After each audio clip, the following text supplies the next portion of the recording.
And let's move to the second talk. So the previous session, we actually had a nice talk about the cocktail party problem. But these are vision image side. And now I want to introduce another great speaker, Jon Barker. He has been tackle this the cocktail party for very long time, starting from the computational auditory scene analysis called CASA. And he has been working on this direction for the long time. And also, in addition to improving the technique of these approaches, he has been also leading the community of the speech separation and recognition by providing the challenge, the competitions, which improved a lot of kind of technologies in this field. So I wanna just pass the to Jon Barker to present his talk. Thank you. Do I have audio on this? HDMI, is it? It should be. HDMI. Okay, brilliant. Okay, thank you.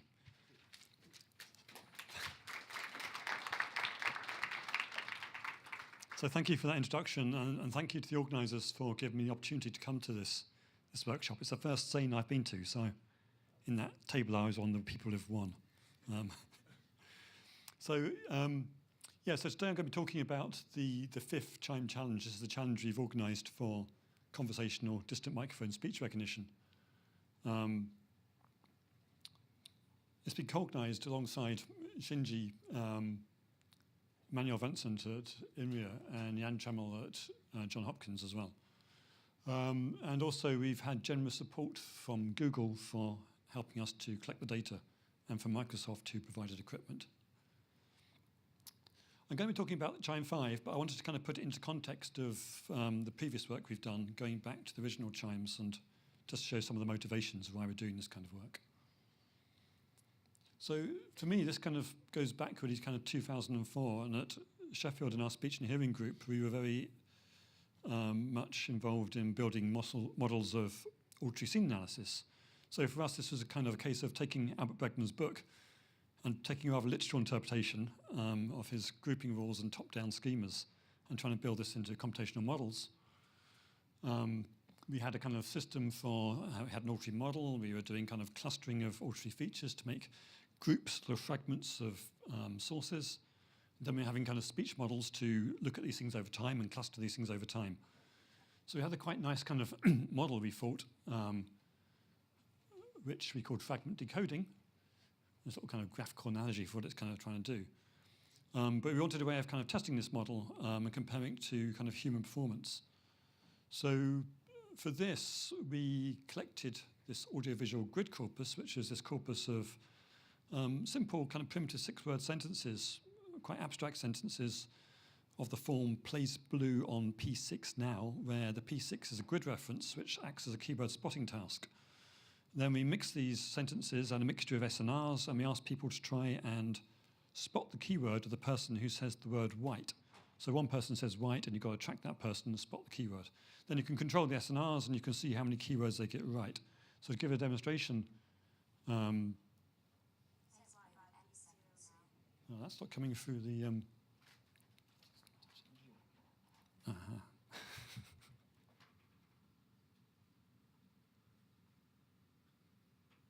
brilliant, thanks.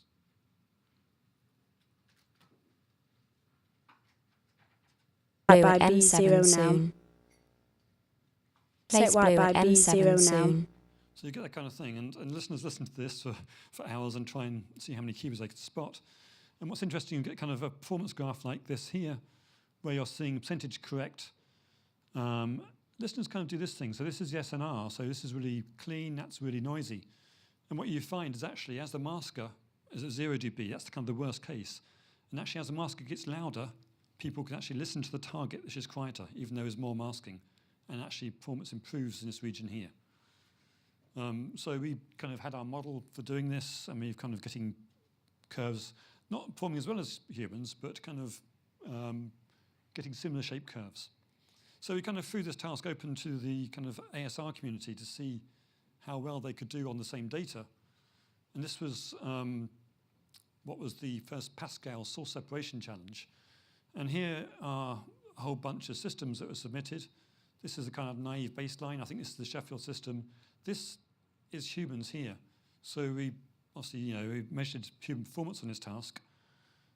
And it's all looking great, except IBM kind of rather broke our experiment by producing this superhuman performance. Authors down here, at least one of these is in the audience today. I think John Hershey, I've seen him. Two. So superhuman performance. I mean, how they're doing this in a very kind of unhuman way. You've got, in this thing, constraints that there's 2 speakers. You can model both the speakers. You can then kind of compose models of the 2 speakers simultaneously, and you've got a complete model of the system. And humans can't really do that. So you get this region here where you're actually beating humans. So after this, we realized that we're going to need more complicated backgrounds rather than just single sources. So we had funding in the UK for this project called Computational Hearing in Multi-Source Environments, where we wanted to gather more complex backgrounds to mix the speech into. And this is where the kind of CHiME acronym first came from. So for this, we went and recorded in a family home 50 hours of data from a kitchen and living room using kind of binaural mannequins to get binaural data. And also recording sets of impulse responses in the room so we could artificially mix speech in to make kind of speech recognition challenges. So to give you some idea, the data sounds a little like this.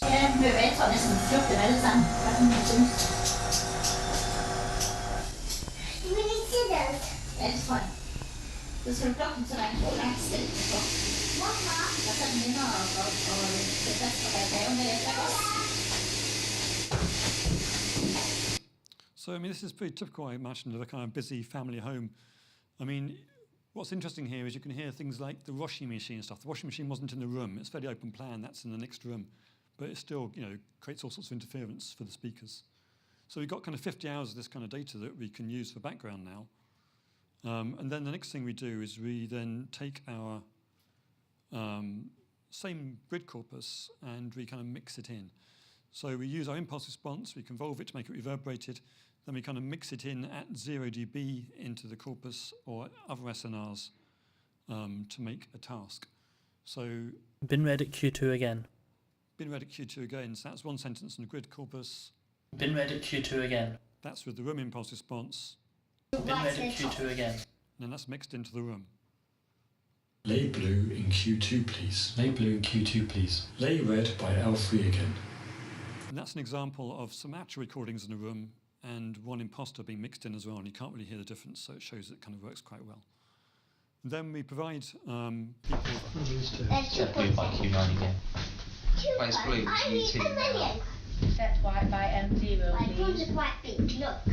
1 club, 2 clubs. No, they're 2 times again. Lay white by Z1 again. So what you hear there is kind of the unsegmented audio, but these grid sentences plugged into it. Then participants are given segmentation points. They can work out which bits to process.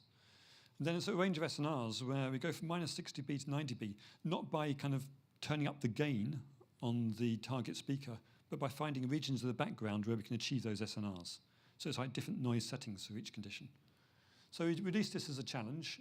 We had a very dumb baseline system, which was a very kind of naive system trained on clean speech, actually. My advice is, when organising a challenge, to set the baseline really low. Then you get lots of people who believe they can beat it and lots of entrants to the competition. So that's what we did for the first challenge. The human performance was up there, and we had a range of systems which kind of fell in between. And again, the very best systems are getting close to human performance on this task. So the top performing system here was NTT. It's getting very close to human performance in the middle region. So after this challenge, there was kind of feedback from the challenge, people saying, well, actually, it's still too simple. The target's always using the same impulse response, always at the same location. It's a very small vocabulary, so we need to have kind of something more challenging. So we followed this on with CHiME2, where we had 2 different kind of tracks, one for speaker movement, where we actually simulated movement by kind of interpolating between a whole grid of impulse responses to mix the speak in as though it was moving. And then we also used a kind of Wall Street Journal task as well, just to try and see what happens as the vocabulary increases. So that was released in 2013. The top track 1 systems with the movement were as such. And what we can see now is the best system here actually outperforms CHiME1, where it wasn't moving. So progress in that couple of years kind of has pushed things up. It's now kind of comparable with human performance in the kind of mid SNR range. Interestingly, not quite at the cleanest signals, not for the noisiest signals, but in the kind of intermediate range, you can get very close to human performance. So it seems like that small amount of speaker movement wasn't really hindering systems. But with Wall Street Journal task, we had quite different pattern of scores. So before we're looking at correctness, looking at these, this is kind of correctness. This is now word error rates. So from noisy down to clean, going from about 40% word error rate down to sort of 15 for the best systems. Unfortunately, we can't really get human performance on this because it's quite hard to actually work out ways of kind of taking Wall Street Journal sentences and measuring human intelligibility for these sentences because they're not really designed for that task. But you can still see there's a huge effect of the SNR even on the best systems. So having kind of looked at this, we wanted to kind of encourage kind of more participation from a wider set of groups. The limitations of that challenge was it was quite constrained. It's kind of using this one type of noise. And also it's still using artificial mixing. So we wanted to actually then move to kind of real mixing, speech actually recorded in noise. So for CHiME3, we designed this tablet looking like this, which is a kind of a tablet with 6 microphones embedded in the frame. It's kind of mobile, so you can take it out and record onto multi-track digital recorders. And we can also present Wall Street Journal sentences on it, so we can kind of re-record portions of the Wall Street Journal test set, an evaluation set, and training data in real noisy conditions. So this is what we did. As Wall Street Journal is US speakers, we had to use US speakers. The data was recorded in Sheffield, so we had to kind of scout around for the US kind of expat community living in Sheffield. Apparently there's quite a few of them. It surprised me, but we had a little sports bag with the recorders in, the tablet, and then we could take it out into real environments. So we took it out into cafes, on street junctions, traveling on buses, and in pedestrian areas. A year earlier, GM Hughes had first quarter profit of $116.2 million, or 77 cents a share. Base rates are the benchmark for commercial lending. Rates are expected to remain at those levels or move a little higher this week at the Treasury Department's quarterly auction. Sources say at least 2 bidders had some doubts about Citicorp's performance numbers. So you can hear it's quite challenging. I mean, the sentences are quite long, actually quite hard to read, and we actually have problems trying to get people to read them in these real environments and cafes and stuff without making mistakes. But I mean, the sentences are quite long, but the noise backgrounds can be quite loud. We deliberately kind of sort out locations where the noises were loud to kind of look for kind of the worst end of kind of real kind of use case scenarios. So the other thing we wanted to do is to actually measure whether simulation could be used effectively for training and whether simulation was kind of valid for test data. So as well as having this data, this real recorded data, we used the same techniques we used in CHiME 1 and 2 to mix real Wall Street Journal sentences recorded in a studio into noise-only backgrounds using estimated impulse responses. So we had this kind of artificial data as well. The Treasury attributed the decline to unusually strong sales of bonds in October 1986, the first month of fiscal 1987. So that's an example of one of the simulated sentences. So you have 12 speakers, 12 native US speakers, 4 for training, 4 for development, and 4 for evaluation. We've got these 4 environments. We've got the dev and the test set are the same as the Wall Street Journal sets. We've got the real data recorded live and the simulated data. And we've got this training data which has the full Wall Street Journal data in the simulated mixtures, plus 1,600 utterances spoken in the environments. So then we built a baseline system using kind of Caldi. The front end was using the beam format. Just to give an example of what that sounds like. In over-the-counter trading Friday, it was quoted at 25 cents a share bid. So that's the original. In over-the-counter trading Friday, it was quoted at 25 cents a share bid. In over-the-counter trading Friday, it was quoted at 25 cents a share bid. So beam format was used as a kind of delay and sum beamform, which is kind of off the shelf. It was developed for the AMI projects in meeting rooms. So that was our kind of baseline. As you can hear, it's not fantastic, but it does kind of reduce the noise in 6 channels. Then we had a system built in Caldi. You know, it was kind of, I guess, you know, a reasonably what we considered sort of state-of-the-art, but simple. So kind of no kind of system combination, just simple components put together in a sequence. MCC feature extraction, some normalizing sort of transforms like LDA, speaker adapted training, FMLR, and then kind of feeding into a DNN. And the DNN kind of 7-layer DNN with 2048 neurons per layer. The language model, we had a kind of a 3-gram language model which was produced in a standard kind of Wall Street Journal language model. After this, after CHiME3, we upgraded the baseline with things we found to work in CHiME3 challenge. Actually, training on the noisy data tends to be better than training on enhanced data.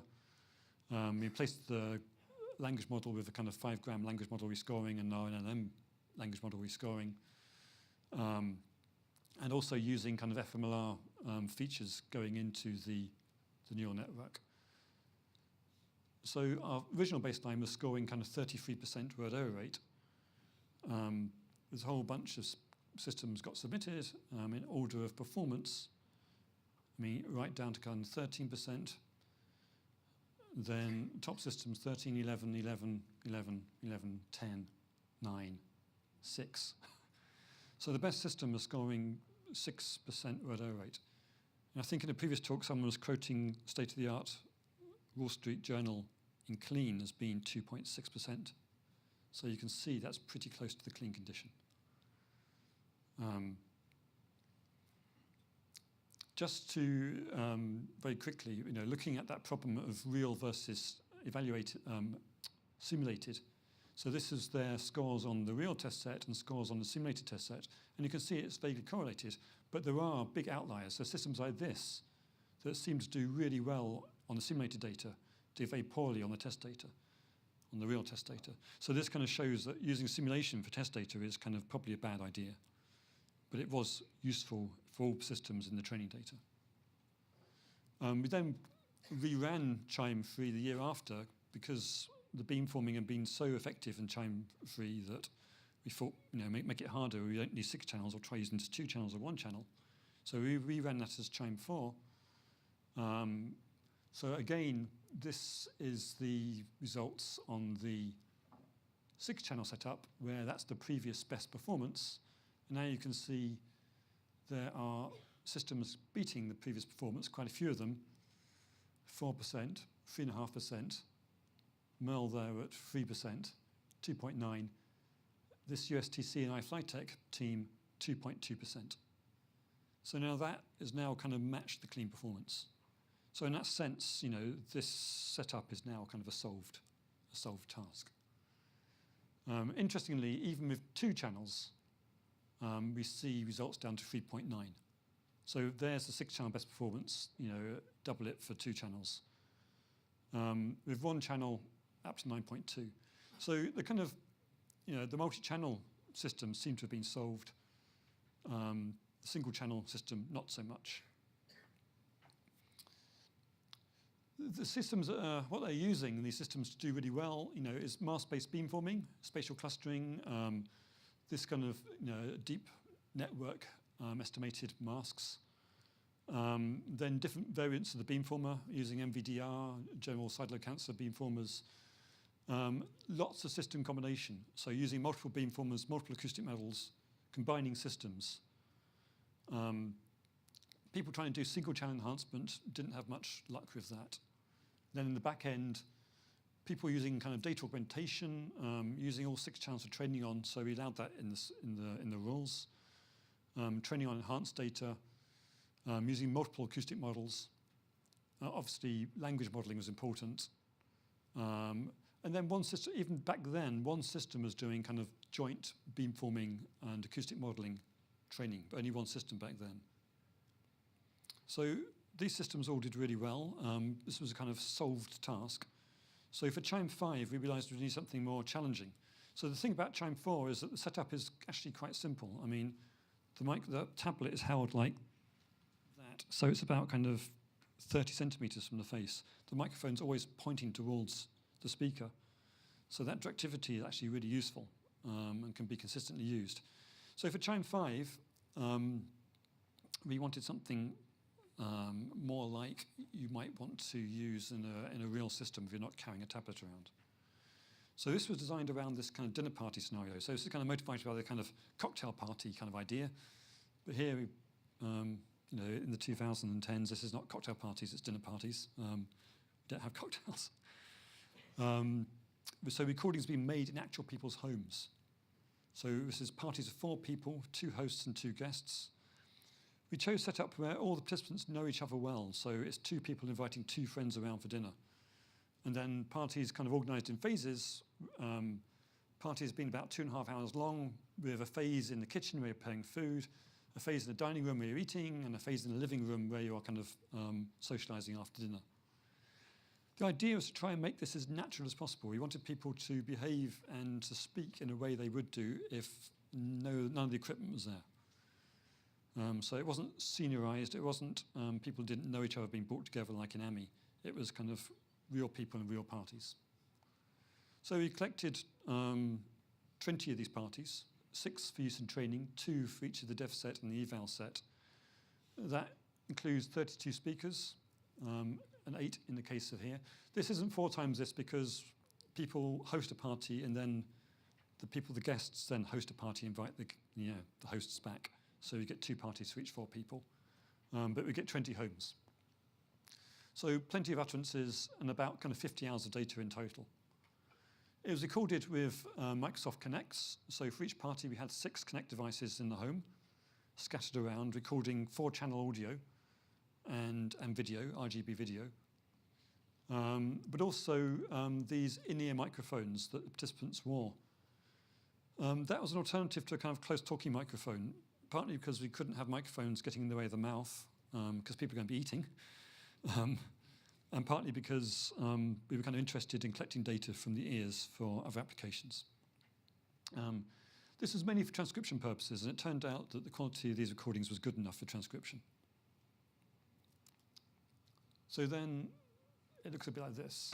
So yeah. So what do we do, Dot? How was your day? You have ideas about what to do. So, P20. You put the potatoes in already? Or is this more potatoes? Oh, no, we're gonna put the potatoes in. Maybe you can give them a rinse or... You have to peel them, right? Usually I don't peel the red potatoes. Just wash them like good. We want to cut them. With that? Yeah. You want to cut them or we cut them? So what if you don't talk during this whole Just quarter? Just a quarter them? you. I was gonna just half them. No, nothing. Half them, Something natural. This one I use sauce on, right? Oh, these ones? I use them, cut them up and throw them in the pan with the olive oil and roast them, right? I'm just gonna put them in there. Alright, what do you want to do with this, Rick?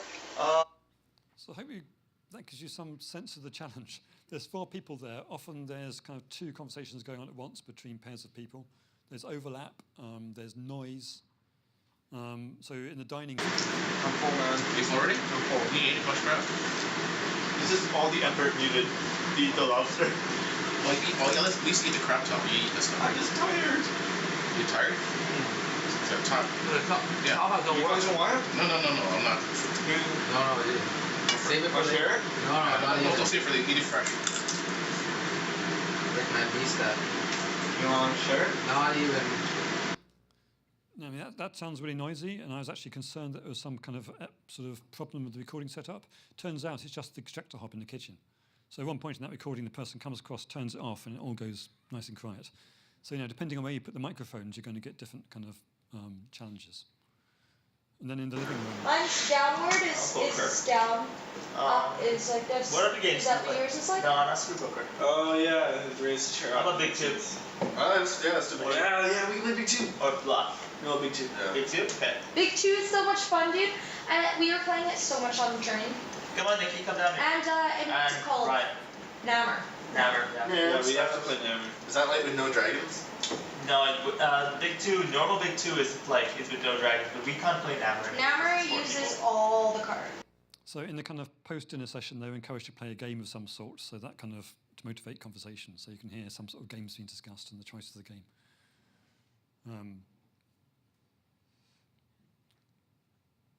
I've got a little bit of video here. I can't really show the video because we haven't actually got permissions to kind of share it yet, but here it's been kind of anonymized. Oh, the audio track hasn't worked. And it has. Oh, sorry, the audio's not working there, but you know, I mean, what you can see here is that,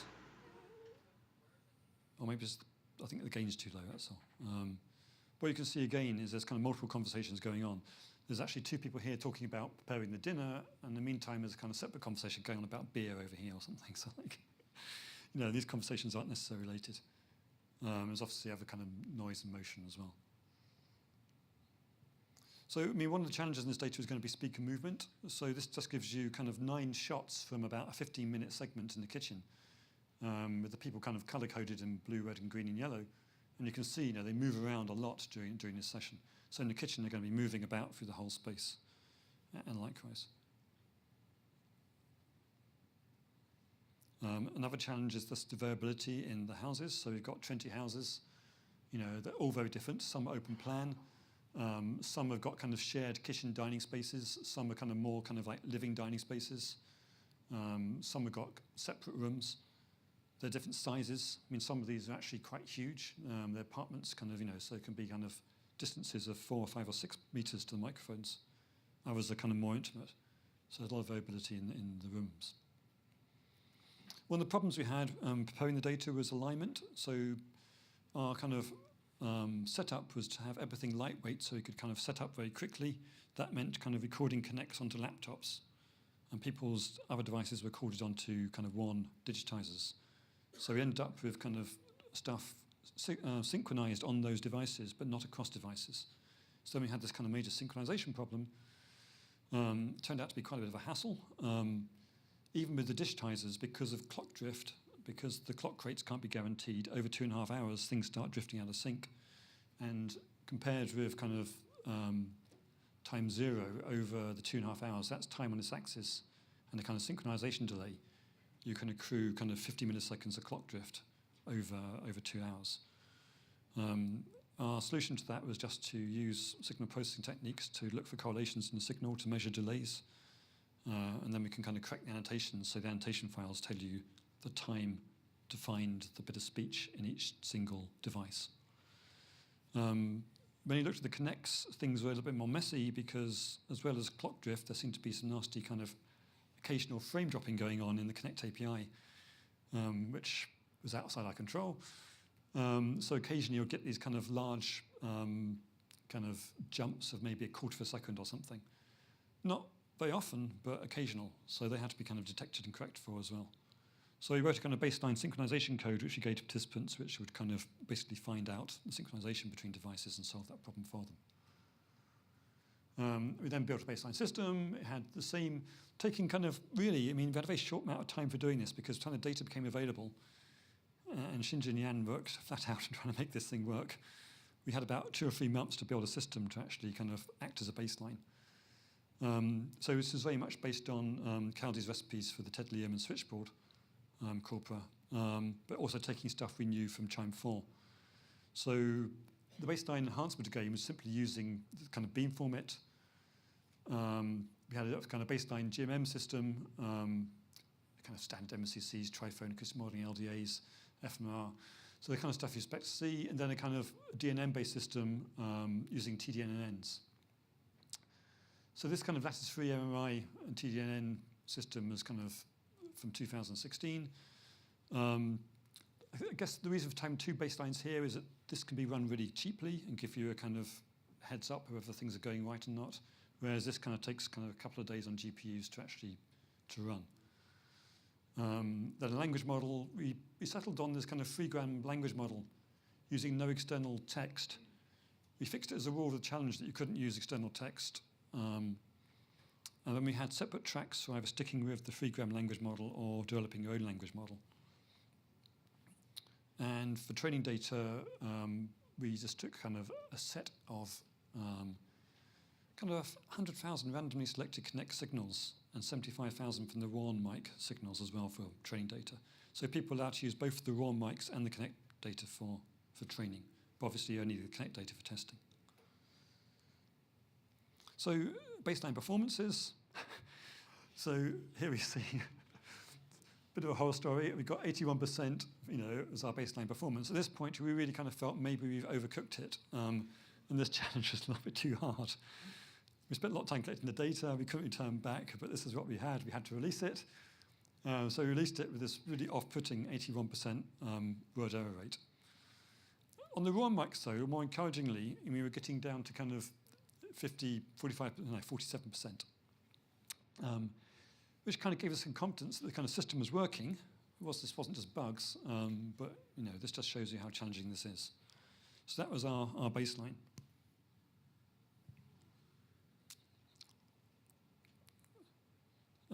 Just a little bit of analysis on kind of the baseline by location. This kind of shows you, in the, I think this is right from the dev set or the test set, I can't remember which, I think it's the dev set. There's 2 parties and 3 locations in each party, kitchen, dining room, living room. And you can see here, a small variability in the performance. Generally, the kitchen tends to be harder. And I think that's because there's more background noise from actually preparing the food. There's probably more motion as well as people are moving about. The living room tends to be the easiest. And again, probably because there's less background noise and people are kind of generally seated. But yeah, a fair bit of variability between the challenges. So the other thing we did, which I kind of forgot to mention, as well as having this track for the 3-gram language model and the unrestricted, we had track for using one device or using multiple devices. So in the one device track, people were told they could only use one connect, and they were given a reference connect to use for each utterance. And that reference was chosen by us to be one which happened to be closer to the speakers, i.e. being in the same room as the speakers at that time. So I had a reference connect for the one device challenge. For the multi-device challenge, they could combine the signals anywhere they wanted to. So one thing I wanted to see is, does having multiple connect devices actually improve performance? One of the difficulties of this is that although the training set's reasonably large, we've only got kind of 2 parties for each of the dev and the test set, the eval set. In those 2 parties, there's only 8 speakers. And what you do notice is there's quite a big difference in the kind of intelligibility of any speaker. So these are just kind of showing you, for different speakers, kind of the variability you might get. You can get kind of an absolute 20% word error rate difference between a clear speaker and someone who mumbles. So, depending on what balance you have in your test and your dev sets, you might get different performances. So one of the big problems in this corpus is going to be overlapping speech. It's going to seep from a whole bunch of flour. It's getting there, but I'm thinking me like a whole bunch of flour. It's getting there, but I'm thinking me like a whole bunch of flour. It's going to seep through for sure. And what you can see there, just by selecting different devices, when there's 2 people speaking at once, obviously, you can get quite different SNRs for a target utterance. So, you can see why even if you don't try and combine the signals of the different devices, just by picking a good device, you might improve performance, depending on where people are standing. It's going to seep through for sure, but whatever. So that was our kind of hope. Looking at the overlap, this is giving you some idea of the amount of overlap. So this is as a proportion. This is kind of 0, 1, 2, 3, or all 4 people speaking at the same time as a proportion of 100% for different sessions in the data. So, one thing to notice is for most parties, there's very little time when no one is speaking. Occasionally, for this party here, for instance, seems to be a bit of a dysfunctional party where 30% of the time no one's speaking. But other parties are kind of more speaky, and some are more overlappy than others as well. So a party like this has got a lot of overlap in it compared with a party like this. So the kind of dynamics of the parties change a lot. Sometimes you get a very dominant speaker who monopolizes the thing, and other people just kind of contribute in a more minor way. Sometimes it's kind of a bit of a free-for-all. So you see very different dynamics. I'll come back to that.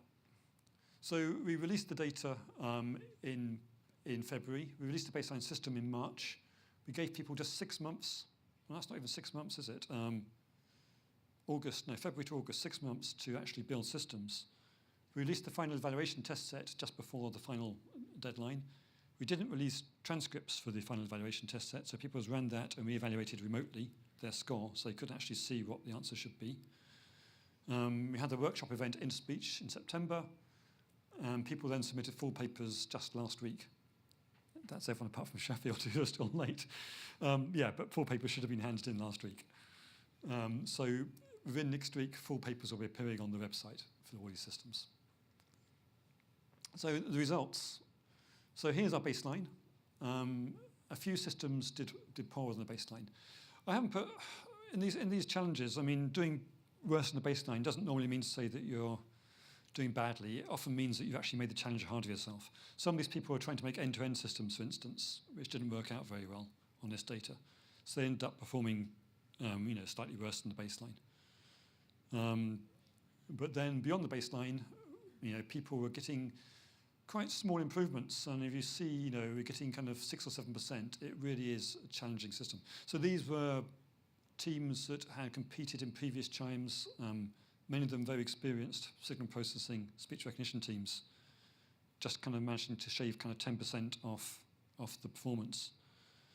And then getting down to the top 3, so STC, which are based in Russia, coming in at 55%, third place. Hitachi and Johns Hopkins coming in at 50%. And then this USTC and iFlyTech, who got the best score in CHiME 4 as well, down to 46%. So they've kind of shaved, a big chunk off the baseline performance. So I mean, I think that's getting close to the raw microphone result we had in the baseline, 46%. Looking at these systems in terms of the kind of dev set and the evaluation set, turned out the evaluation set was generally easier than the dev set, and that might be simply because it had slightly more intelligible speakers in it, given there's only 2 parties and 8 speakers in each set. But there's a strong correlation between dev set and eval set performance. I don't think there's much of a problem with kind of necessarily overfitting. I mean, there's a few outliers here who have done rather better on the dev set than their performance on the eval set suggested they would do. Who you can kind of see one way I've seen this is they've done disappointingly poorly on the eval set, but the other way of seeing it is they've kind of done better than you might expect on the dev set. And that might be kind of a sign of slightly overfitting to the dev set because you've got the transcriptions. Then looking at the kind of multiple device performances, again, you'll notice that these aren't a lot better than the single device performance. So here is the kind of single device versus multiple device. So not every team competed in both. So where teams have done, most teams that did multiple devices also had a single device system. You can see this is the dev and eval results for single devices. And then if you add the extra devices in, you'll see that performances improve in the dev set. And the question is what happens in the eval set? Then you'll find that actually you get that. So what you're seeing here is going from a single device system to multiple device system. So what you're seeing is kind of consistent but small improvements in the dev set, but for most of these people, when they come to evaluating the eval set, didn't do any better. So they've somehow built systems that seem to have fixed the problem they were seeing in the dev set, but not in the eval data. It's not really quite clear why that is. Interestingly, these 2 systems here, this is Paderborn in Germany. This entry was just a front-end signal processing system, and this was their combined front-end and back-end system. I mean, so it's got the same signal processing in the front-end, and here they didn't get the improvements. I mean, they were doing this by, they had kind of things like a neural network-based mask estimation using trained on a single beamformer, and then stacking data from all 6 devices and retraining that, and seeing improvements in the dev set, but then which didn't materialize in the eval set. So there's something unclear there about what's going on. Then looking at the kind of language modeling side of things, there's only kind of 4 teams actually used an unconstrained language model who kind of didn't use the off-the-shelf one. And they got these improvements here. So in this case, the improvements are kind of consistent in both the dev and eval set, but are pretty small. So people getting kind of 2 or 3% improvements perhaps by changing the language model.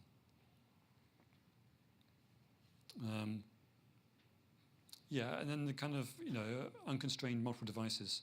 Again, I mean, you aren't getting much better performances.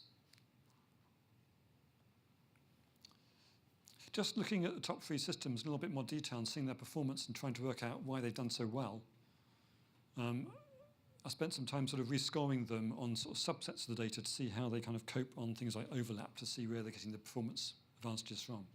So we've got 3 systems here which all scored kind of less than 60%, and quite a big gap, especially in the dev data from the next system. If you look at simultaneous speech, you can take the test set and kind of split it into items in the test set where the overlap is low, and by this I mean kind of less than 50%, and where it's high, which is greater than 50%, and then rescore the top 3 systems. And what you see is in the low overlap, definitely the top 2 systems are scoring about the same. A small difference here, but in the high overlap, you're getting quite a big improvement from here to here. So, this USC iFlyText system seems to be doing particularly well because it seems to have, really got the advantage on the high overlap cases. Another kind of thing is the effective utterance length. I was just looking at short utterances versus long utterances. So here, utterances of 1 to 5 words, 6 to 10, 11 to 15, 16 to 20. And what you see for all the systems, as you increase the utterance length, the performance gets better. So going from a 60% word error rate down to below 40. That could be a language modeling thing. It could be also because the duration of the utterances with more words in are longer. So you might be able to more accurately work out where the utterance is coming from. But there's definitely a very strong effect there. I mean, some of these short utterances, 1 to 5 words, are just kind of back channels and 2-word utterances and stuff, which are extremely difficult to localize. And also, if they're very short, they're often not meant. There are people who aren't trying to dominate the conversation, where the longer utterances, are obviously more significant. So I haven't, the full papers were only submitted a week ago. We haven't really had much time to kind of analyze this in detail. But just looking at top 3 systems and trying to work out really where they're getting advantages from. In all the papers, what you see is there's no, silver bullet. You see an accumulation of improvements through many, many steps, each step accounting for about 2 or 3%. So there's no one thing that is going to give it. So these systems are all highly complicated, multi-pass system combination. But one thing that top 3 systems are doing a lot of is data augmentation. So one thing they're doing is they're taking the training data. They're using transcripts actually to see where there is noise only and where there is single speakers, and then remixing the data to make kind of more overlapped or more noisy versions of the speech. So taking utterance from the training data and mixing it into different parts of the background. So that way, although you're not... So one of the world's competition is that you can only use the training data provided, but we didn't really give any restrictions on how you use it. So remixing it was kind of allowed. And that turns out to be a useful thing to do. Another thing is just the kind of mask estimation. So all these systems tend to have a deep learning-based mask estimation for driving the beamforming. So systems that were using kind of speaker-adapted mask estimation, so using some sort of embedding or something to work out which speaker is speaking and therefore know who the target speaker is and who the background speaker is, and separate and make a mask for the target speaker, seem to be getting an advantage. And then just improving the acoustic model. So the acoustic model we had was this TDNN. It turns out that kind of LSTMs do slightly better, but then people were using kind of CNN TDNNs or CDN, TNN, BSTMs, taking these and using kind of 5 different acoustic models, and then using model combination to combine across all of those as well. And systems that really went to town on acoustic modeling could get quite big improvements. and system combination. So none of the kind of best systems didn't use some form of system combination. So, that leaves us with kind of where now. So it seems to me that the challenge isn't solved. The speech overlap part of this problem hasn't been solved at all, I don't think. Even the best systems are getting really high word error rates when there's overlapping speakers. CHiME 6 will probably use the same data.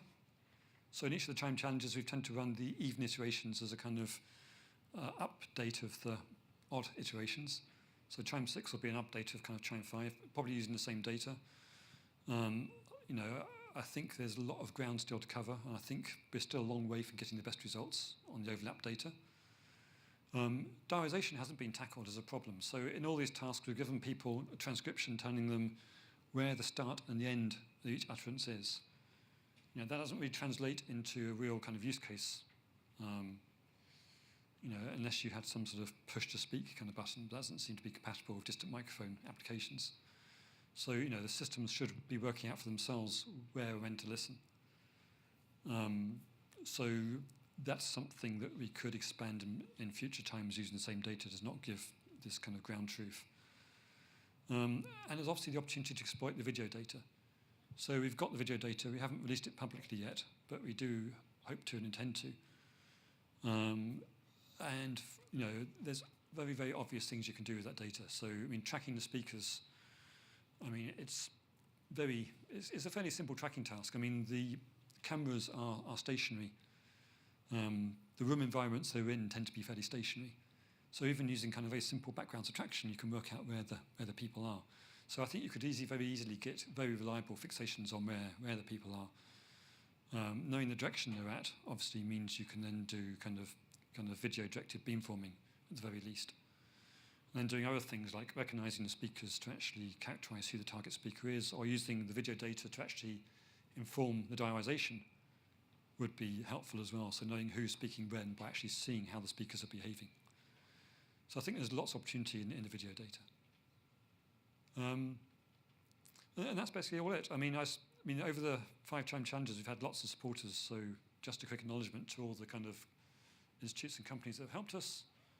Some references to the CHiME stuff, and thank you for listening.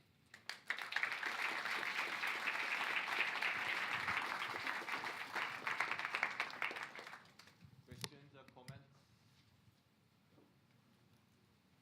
Thanks, that was a great summary. One question for clarification. Do the participants get a map of the rooms and the locations of the connects? Yes, so they do. So that's one final bit of data they have. So for each room, when doing the recording, a schematic was drawn. Okay. Measurements are taken of the room. So those little figures I showed you are actually given to participants. Okay. They're not kind of completely accurate, but they give a very good idea of where things are. And more of a future question, have you considered cases where the number of speakers is unknown and might change over time, so you could have different people wandering in and out as opposed to a fixed group? Yeah, absolutely.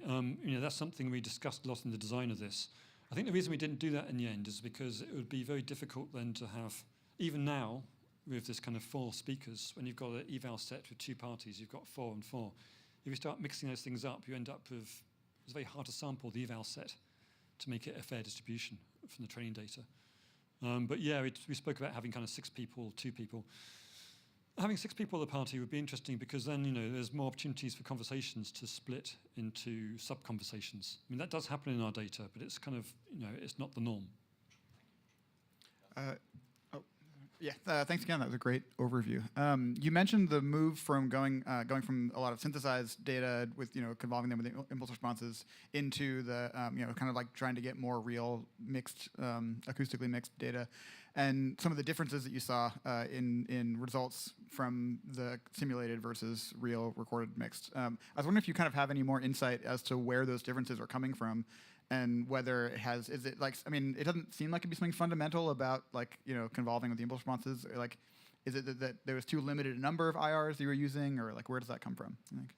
Yeah, that's a difficult one. I think one of the problems is in CHiME 3 and 4 that the simulation technique was quite primitive. So, because we're having to estimate impulse responses from this, in dynamic environments, all we're really kind of doing is measuring estimating time delays and a bit of the kind of the filtering of the frequency response of the microphones.